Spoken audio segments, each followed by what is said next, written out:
자, 반갑습니다. 카리스마사의 이병철입니다. 오늘 여러분들하고 칠판으로 여러분들이 움직임이 잘 보이지 않는 그런 것들을 전자칠판을 가지고 한번 움직임을 한번 보여드릴 생각인데요. 어떻게 놓고 보면 오히려 이런 경우도 있죠. 좀 더 디테일해서 이해가 더 힘들 수도 있겠지만 한번 좀 천천히 되짚어 보신다면 저런 내용이었군이라는 걸 이해할 수 있는 그런 테마로 시작해 볼 겁니다. 우리가 항상 생활 속에 듣는 얘기, 수요와 공급이라는 얘기를 그래프를 토대로 한번 소개해 볼 건데요. 자, 우리가 살다 보면 여러분들이 아시다시피 정말 많은 상품이 있습니다. 그리고 그 많은 상품은 각각 다른 가격을 가지고 있지요. 그렇다면 이 많은 상품들은 어떻게 다른 가격을 갖게 되는 걸까요? 라는 걸 한번 이해해 보실 건데, 자, 여러분들이 예를 들어서 자, 여기 딸기가 있고요. 여기 그 다음에 여러분들이 바나나가 있습니다. 딸기와 바나나하고는 상품이 있죠. 이 각각의 상품들은 어떻게 해서 다른 가격을 갖게 될까요? 이렇게 말하면 이 각각의 상품이 거래되는 시장에서의 그 물건을 사고자 하는 사람과 팔고자 하는 사람의 가격에 반응하는 의사, 그 의견의 일치점에서 가격이 결정되기 때문에 실제로 각각의 상품은 다른 가격을 갖게 되죠. 물론 하나의 상품도 여러분들이 시기에 따라서 또는 상황에 따라서, 물론 좀 이따 보시면 수요와 공급의 변동에 따라서 그 가격은 달라지게 되는데요. 그 가격이 달라지는 원리, 우리 한번 그래프를 토대로 한번 확인해 보실게요. 자, 우리 여러분들이 이제 수요와 공급이라고 말했을 때 일단 우리가 그 좌표 평면의 그림을 그리게 되면 어떻게 그리시게 되냐면 우리가 보통 Y축, 세로축이죠. 그러니까 세로축에 뭘 표시하느냐면 가격을 표시하십니다. 가격을 표시하시고 그 다음에 X축, 가로축에다 수량을 표시하게 되는데 이때 여러분들이 먼저 조심하셔야 되는 게 뭐냐면 이때 독립변수는 가격입니다. 그래서 수학과의 약간의 차이가 있지요. 수학은 기본적으로 X축을 독립변수로 사용해서 X축이 변할 때, X값이 변할 때 Y가 어떻게 된다 이렇게 정리하시는데 우리가 수요와 공급과 관련된 그래프는 Y축이 독립변수예요. 그래서 가격의 변화에 따라서 수량이 변한다 이렇게 읽으셔야 돼요. 그래서 이게 일단 수학과의 첫 번째 차이점입니다. 물론 수요 공급에 한정지어서만 이렇게 얘기를 합니다. 그래서 이런 특성을 갖고 있는데 여러분들이 보시면 자, 수요와 공급 그래프, 그럼 쉽게 말하면 수요와 공급 그래프를 도출할 건데요. 보시면 수요와 공급 그래프는 뭐에 반응하느냐면 가격 변화에 반응하지요. 그러니까 가격이 변하면 그에 따라 구체적으로 사고자 하는 수량과 구체적으로 팔고자 하는 수량의 변화가 나타날 수밖에 없다는 거죠.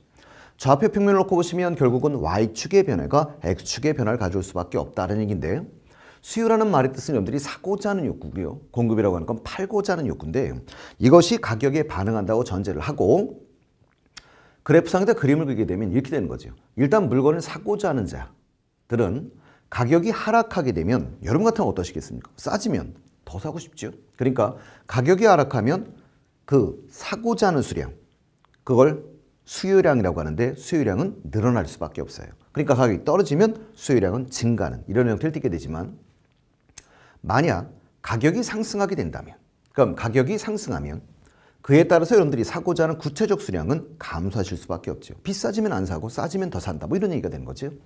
자, 이런 관계에 있기 때문에 우리는 사람들이 사고자 하는 욕구, 그걸 우리는 수요라고 했을 때 이 수요를 좌표 평면에 옮기게 되면 싸질수록 많이 살 거고요. 싸질수록 많이 살 거고요. 비싸질수록 안 살 거예요. 그래서 그래프는 오른쪽이 내려가는 형태를 띈다. 그래서 수요 곡선은 하향하는 형태를 띈다. 이렇게 말을 하고 이걸 우리 똑같은 말이죠. 그럼 가격과 수요량의 관계는 어떤 관계니? 그러면 올라갈 때 플러스가 될 때 마이너스가 될 때 플러스가 되는 관계니까 결국은 반비례 관계에 놓이게 된다. 이렇게 얘기를 합니다.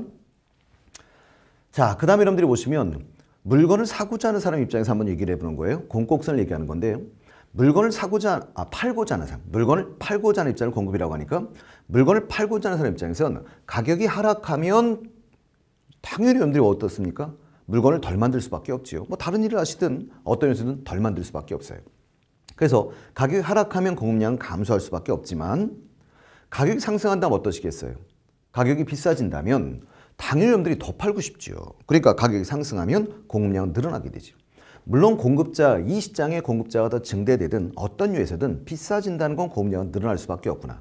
그렇다면 팔고자 하는 사람의 의견을 좌표 평면에 옮겨보면 어떤 입장에 놓이게 되냐면 우상향하는 형태를 띠게 되죠. 그래서 공급곡선은 우상향하는 형태를 갖게 된다. 이렇게 얘기를 합니다. 이걸 물론 이렇게 표현할 수 있지요. XY축을 한번 읽어보세요. 그러면 가격과 팔고자 하는 구체적 수량의 관계는 올라갈 때 늘어나는, 그럼 무슨 관계라고 하십니까? 비례 관계에 놓이게 된다, 이렇게 말을 하죠. 이게 공급 곡선이라는 거고요. 자, 이제 우리가 보고자 하는 건 뭐냐면, 그렇다면 이렇게 수요와 공급은 팔고 싶은 사람들의 의견이나 사고 싶은 사람들의 의견은 다 뭐에 반응하냐면 가격에 반응을 하게 되는데, 그때 가격에 반응한다고 할 때 팔고 싶은 사람은 비쌀수록 더 팔고 싶고 사는 사람은 쌀수록 더 사고 싶으니까 결국 가격에 서로 상반된 의견을 갖고 있죠. 그래서 상반된 의견을 갖고 있기 때문에 어떨 수 있냐면 그들의 의견이 일치하는 점을 찾아낼 수가 있게 됩니다. 그런데 사실 한번 물어볼까요? 여러분들이 사실은 이 그림이 어느 시장에 가시면 보이십니까? 뭐 음료수 하나 갔다. 오, 뭐 음료수가 있는데, 야, 이게 1,000원에, 오, 지금 100개 거래되고 있군. 안 보이시죠? 사실은 설명의 용이성을 위해서 좌표 평면에다가 이해를 돕게 수학적 방법을 도입한 겁니다. 그렇다면 실제로 시장에서는 어떻게 됩니까? 이렇게 말하면 이 균형점이 얼마인지를 모르세요. 그래서 일단 시장 가격이 일단 형성이 됩니다. 그래서 예를 들면 시장 가격이 P1에 형성이 된다면 이 P1의 가격에서 공급자는 어떤 반응을 하게 되냐면 자기의 의견과 가격이 일치하는 요 점에서 공략을 결정하게 되고요. 수요자는 P1의 가격이 있어? 그럼 그 가격과 내 의견이 일치하는 요 점에서 수요량을 결정하게 되지요. 그럼 어떤 일이 발생합니까? 이렇게 말하면 공급량은 여기까지인데 수요량은 여기까지니까 지금 녹색 선만큼의 초과 수요가 발생하시게 되는 겁니다. 자, 그러면 여러분들이 쉽게 말하면 이런 거죠. 초과 수요라는 게 뭐예요? 사고자 하는데 물건이 없다는 얘기죠. 그러다 보니까 어떻게 되냐면 수요자 간의 경쟁이 발생하면서 더 지불할 의사를 가진 사람들이 존재하고 있기 때문에 그에 따라 공급이 점점 증가하게 될 거고 가격이 상승함에 따라 공급이 증가할 거고 결국은 균형점을 찾아갈 수 있을 거라는 거죠. 마찬가지 경우도 한번 볼까요? 그래서 가격 상승에 따라서 균형점을 찾아가게 될 것이고 마찬가지로 만약 시장 가격이 균형점보다 위에 있다면 어떤 일이 발생할까라는 거예요. 예를 들어서 P2의 가격이 시장 가격이 형성이 돼버리면 이 가격에 수요자들은 반응해요. 가격이 P2야? 그럼 난 요만큼 살 거야. 근데 공급자들은 가격이 P2야? 그럼 내 의견과 일치하는 난 이만큼을 만들 거야. 그럼 어떤 일이 발생합니까? 이렇게 돼버리면 지금 요 면적만큼의 초과 공급이 발생하지요. 초과 공급이라는 건 만들고 못 파시는 겁니다. 그럼 만들고 못 판다면 어떤 일이 발생할 거냐면 공급자 간에 팔기 위한 경쟁이 발생하게 되죠. 그럼 공급자 간에 팔기 위한 경쟁이 발생하게 되면 파시려면 어떻게 하셔야 돼요? 가격을 낮추셔야 됩니다. 그래서 가격이 하락을 해서 궁극적으로는 어디를 찾아갈 거라고 보는 거냐면 균형점을 찾아갈 거라고 보는 것이죠. 자, 그렇다면 이렇게 해서 균형점을 찾게 되면 이 균형점에서 우리는 뭐가 형성이 되고요? 균형 가격이 형성이 되시고요. 균형 거래량이 형성되게 될 것이다라는 얘기입니다. 자, 이걸 우리가 수요와 공급의 원리라고 하시죠. 자, 그런데 이 시장 가격이 이제 균형점의 상태에서 만약 이 균형점이 항상 고정되어 있을 수는 없다는 것이죠.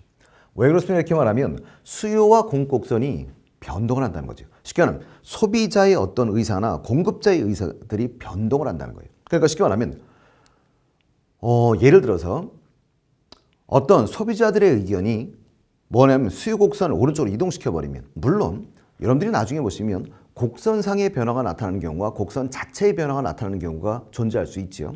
곡선상의 변화가 나타나는 것을 우리는 보통 그게 수요 곡선이라면 수요량의 변화라고 하시고 곡선 자체의 변화가 나타나는 걸 수요의 변화라고 하시는데 이렇게 수요의 변화가 나타나서 수요가 증가해버린다면 새로운 균형점은 2점이 아니라 2완이 돼버리는 거죠.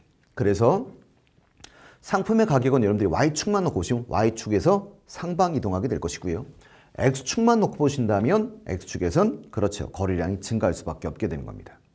자, 이런 논리로 되어 있고 이때 만약 여러분들이 그럼 반대쪽도 한번 해볼까요? 공급자는 우리 한번 반대쪽으로 한번 해봅시다. 공급이 감소하는 현상이 벌어지면 어떤 일이 벌어질까 이렇게 말하면 균형점이 2에서 2투로 변하게 되죠. 그러면 Y축만 놓고 보시면 어떤 일이 벌어질 거고요. Y축은 상방 이동했으니까 가격은 상승하게 될 거고요. X축은 여러분들이 보시면 어떻습니까? 원점에 더 가깝게 이동했죠. 그러니까 Y축만 놓고 보시면 거래량이 감소하는 이런 결과를 가져오게 될 거예요. 자, 그렇다고 우리가 한번 이렇게 해볼까요? 동시에 변하면 어떻게 되겠느냐? 동시에 변하면. 그래서 예를 들면 수요는 감소하고 공급량은 증가한다면 한번 연습해 보는 겁니다. 그러면 수요가 감소한다라면 수요 곡선 어느 쪽으로 가십니까? 수요 곡선은 그렇죠. 좌측으로 이동하시죠. 근데 여러분들이 공급은 증가한다 그러면 증가는 무조건 어느 쪽으로 가세요? 수요든 공급이든 증가는 오른쪽으로 가시죠. 그러니까 수요 곡선은 좌측으로 가고 공급 곡선은 오른쪽으로 가는데 이때 사실은 여러분들이 우리가 할 수 있는 건 하나밖에 없어요. 왜 하나밖에 없냐면 새로운 균형점은 원래의 균형점의 밑에 존재한다는 것밖에 모른다는 거지. 그래서 우리는 뭘 할 수 있냐면 Y축만 놓고 보시면 Y축 어떻습니까? 가격은 하락하는 현상으로 나타나게 되는데요.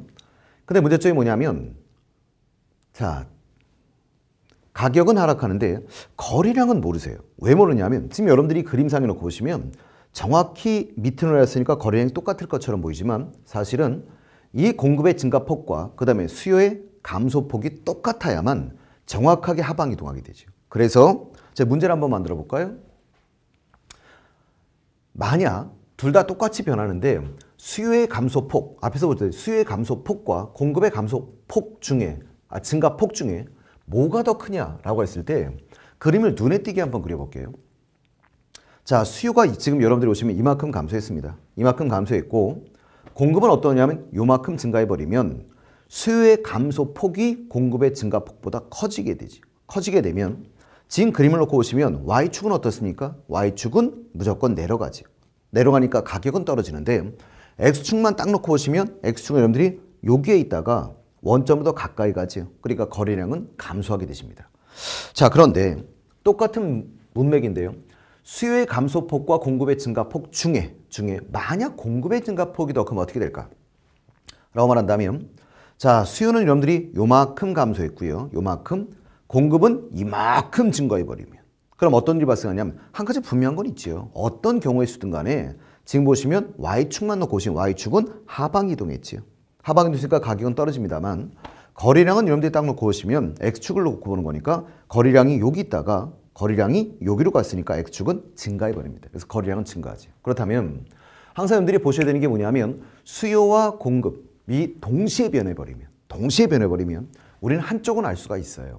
한쪽은 그러니까 가격이든 그러니까 Y축의 변화든 쉽게 표현하면 수학적으로 이해하시면 X축의 변화든 한쪽은 반드시 어떻게 변한다는 걸 알 수가 있지만 나머지 한쪽은 반드시 어떻게 변한다를 알 수 있는 건 아닙니다. 그때는 어떤 정보가 필요하냐면 두 가지의 변동의 폭 중에 누구의 변동의 폭이 더 크냐에 따라서 나머지 한쪽을 추론할 수 있다는 것이죠. 자, 그래서 이런 거 한번 생각해 보시면 좋겠고 자, 그래서 여러분들이 여기도 마찬가지로 해서 가격은 떨어지고 거래량은 늘어난다라는 걸 보여드렸고요.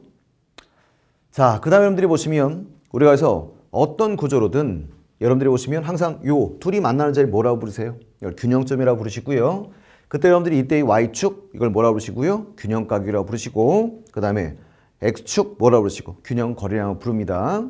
그래서 여러분들이 이런 것들을 한번 정리를 좀 해보시면 좋을 것 같아요. 그래서 이번 시간에 그림을 제가 여러 컷을 변동을 시켰는데요. 사실은 처음 하시는 분들이 오히려 이게 기본적인 논리임에도 불구하고 마음에 잘 와닿지는 않으세요. 그래서 어떻게 하셔야 되냐면 자꾸 그림을 몇 번씩 그려보세요. 그려보시면서 수요도 변동 한번 시켜보고 공급도 변동시켜보고 하시면서 실제로 균형점이 어디로 이동하는 걸 한 번쯤은 꼭 고민해 보시기 바라고 이건 또 시험지에서 잘 다루는 테마이기도 합니다. 저는 일부러 한번 그림으로 한번 보여드렸고요. 만약 여러분들이 또 원하는 게 있다면 제가 또 TC를 만들어 가도록 하겠습니다.